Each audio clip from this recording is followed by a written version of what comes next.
Hello, I am Rebecca Hamilton and I'm here to talk to you today about the Love Leadership Way. So, I have been working in marketing now for 28 years, nearly 30 years.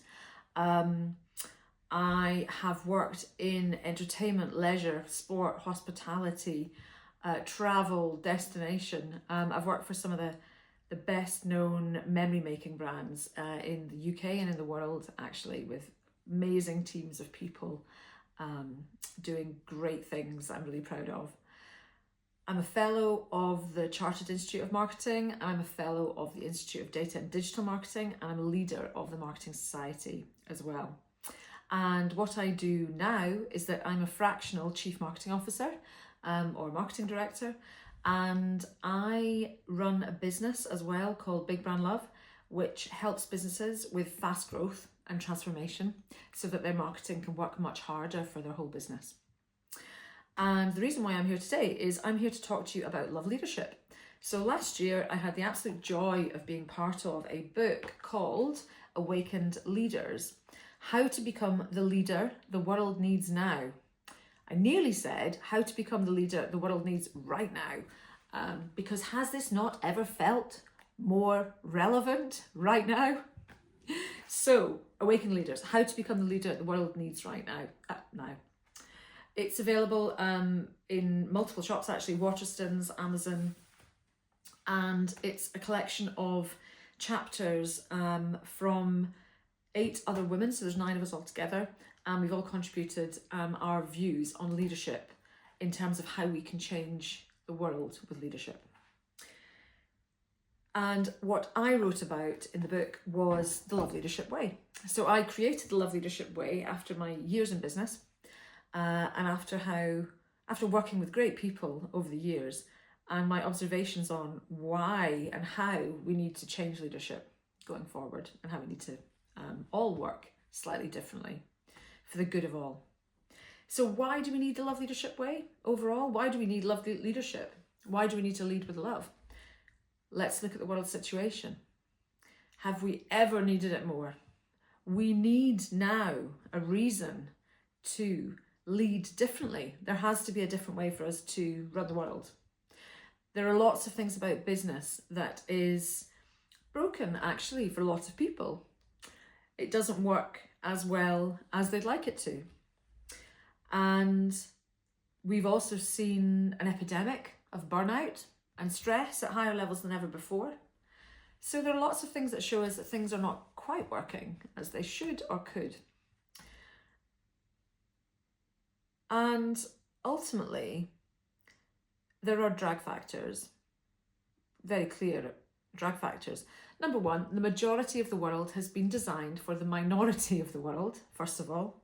So that's the majority of the world has been designed for the minority of the world. There are lots of groups the world has not been designed for that it doesn't quite work for them. And also, women are not taken as seriously as men. It's a fact. If you haven't read The Authority Gap by Mary-Ann Sieghart, I thoroughly recommend it. It's a really essential read, actually.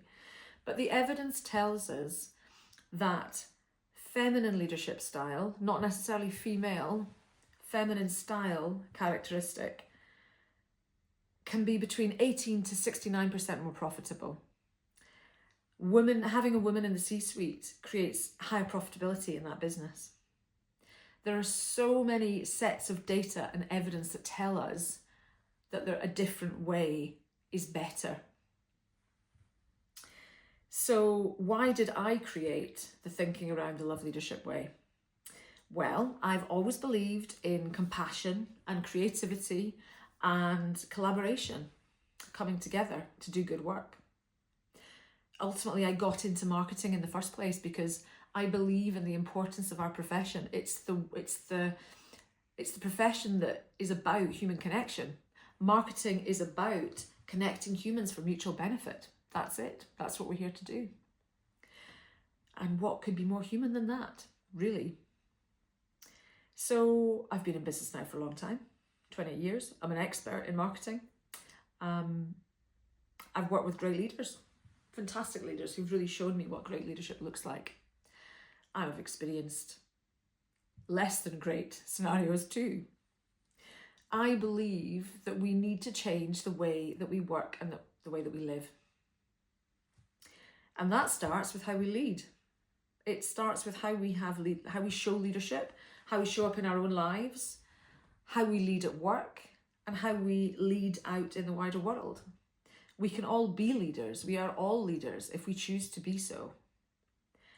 And we can all choose to lead with love and compassion for the betterment and for the good of all people, to have purpose that benefits the planet and ultimately creates more profit, which is good for business. So let's talk about it. When I talk about it in the book, I frame it around the 7 ways to love. So the framework and the tools that I've created that support the Love Leadership Way are built around the 7 ways to love. Love with a capital L and a capital E. So these are equality, zero ego, energy, effect, ergonomic, efficiency, and empathy. So I'm going to go through them one at a time in the short time that we've got today. So the first one is equality. At the end of the day, intellectual or cognitive diversity makes things better. It creates better results, it builds a better outcome. Inequality is often unconscious, or it can be fear-driven. We can often spot it very easily or often feel it before we can see it. There is talk of there being gender fatigue, but research tells us that some people strategically ignore it, and when they're presented with an incident of inequality, they say it's got nothing to do with, say, for example, gender. So inequality is all around us in lots of different ways. So how can we take action? And how can we live for equality? Learn how to spot it, call it out, take action, display behaviour that creates equality for yourself and for the people around you. Okay, so the next one is zero ego. Zero ego. So we all have ego, of course we do, but it can be destructive. It can show up as superiority, as a lack of compassion, as arrogance or entitlement. Ego is sensitive and it thinks the answers, it doesn't feel them. The bigger the ego, the bigger resistance that you'll probably get if you're trying to suggest something new. So how do we grapple with ego? How do we balance that so that we can work from a place of quiet knowing and intuition and not allow the ego to wreck with how we go about our leadership? So living for zero ego is do the work to balance. So understand how to use intuition over ego. Take decisions, speak up and behave from a place of zero ego. And that requires constant work. Okay, so the next one is energy. Okay, so we're all a mass of particles. We're all balls of energy. We're all made of the same stuff, right? It's physics. We all have unique energy patterns and flows. Women and men. The easiest example to talk about. A woman's cycle is 28 days, a man's is 24 hours. So that creates a whole different dynamic in terms of energy cycles just from one layer of it. So we can all, we can affect our own energy and other people's energy. So maximizing our energy is what it's all about. Energy management is the name of the game. So live for energy, own and understand your energy, keep an energy tracker, understand how it ebbs and flows. You want to be in a place where you can do your best work so that you can stay in creative flow, so that you can create continuous forward motion, and you need to be able to rest when you need to be able to rest. So do what it takes to manage your energy. Effect. So people talk about impact a lot in business. It's a word that's used all the time. What impact did you have? What's your impact? The challenge I have with the word impact, other than it sounding like a comet landing on Earth at a final landing point, for me, it's too final. It doesn't have a continuation to it. And I find it too narrow in that it's very me, not we. So we are all looking to create a ripple effect beyond ourselves that is positive. We have to be. So let's create effect, positive effect, in that moment that goes beyond that moment. Think of the skimming stone on the beach. We want to create that grace and that beauty of effect that bounces on beyond ourselves and beyond that moment in time. So live for effect. Be clear on what effect you want to have. What is your vision? What is your intention? Decide how you're going to create a chain reaction of positive energy, of high performance, one effect or action at a time. The next one is ergonomic. So ergonomic is about reducing friction, taking away the barriers that you bump off. So making sure you're minimizing the drag factor and effort so that you can stay in flow most of the time. And this is so important. It's so important in lots of different ways. But the principle of living an ergonomic life is really critical so that you can move at pace and feel good. So live for ergonomic. Design your life, design your day or your week. Be ready to bounce from adversity and build in comfort, reduce effort, and minimize fatigue wherever possible. Efficiency. Now, there is so much inefficiency, is there not? How much time do we spend in meetings that actually could have been done a different way? And how often do we see a conversation taking place which isn't as collaborative as it could be, therefore it takes longer and it goes round and round. So inefficiency is everywhere, but the thing about efficiency is it demands change and reinvention all the time. So to be able to spot shortcuts, to get to the outcome more quickly, we need to be really clear on the vision and the outcome that we're going after and not get distracted by illusions for speed. Stay in flow, keep your eyes on the outcome prize. How do we take action? How do we live for efficiency? We need to call out turbulence. So watch out for efficiency killers. Call them out, change things up to keep pace. And the last one is empathy. So empathy is an invitation to collaborate, to reach a higher understanding, to find a better connection.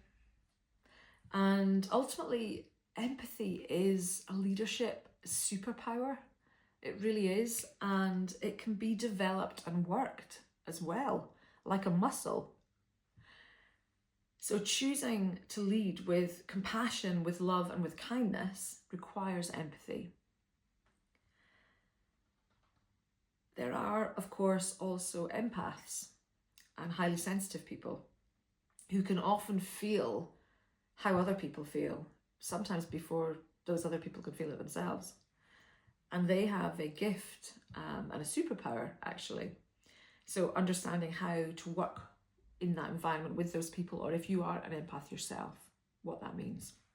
So take action, live for empathy. So recognize it and reward it in others and in yourself. Fine tune it in yourself. Do the work, do the exercise to tune that muscle, the empathy muscle. If you are an empath, don't hide. Speak up. What you have is a gift and a superpower. This is possibly the most important of the love leadership traits, and one of the most spoken about when it comes to the traits that create great productivity, great performance, great people, great cultures and great environments by the best leaders in the world. So those are the 7 factors of the love leadership way. We've got equality, zero ego, energy, effect, ergonomic, efficiency, and empathy.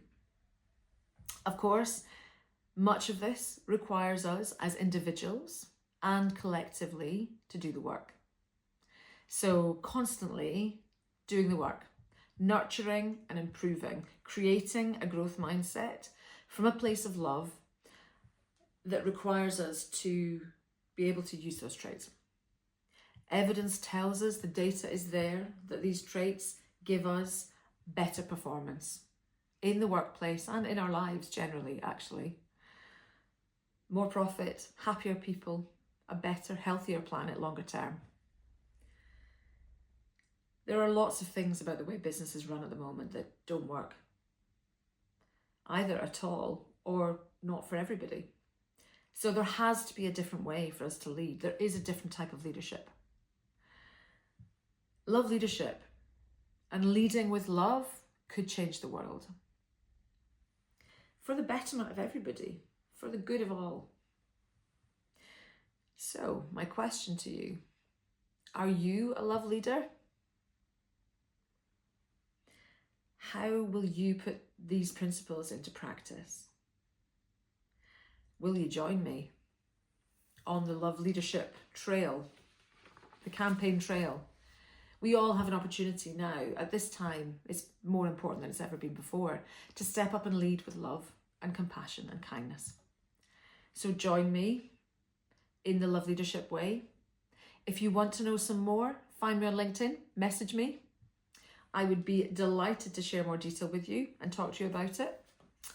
And of course, as well as that, you can also buy our book, Awaken Leaders, How to Become the Leader the World Needs Now, because that will also help the effect of love leadership in the world as we can sponsor more women around the world on leadership programs.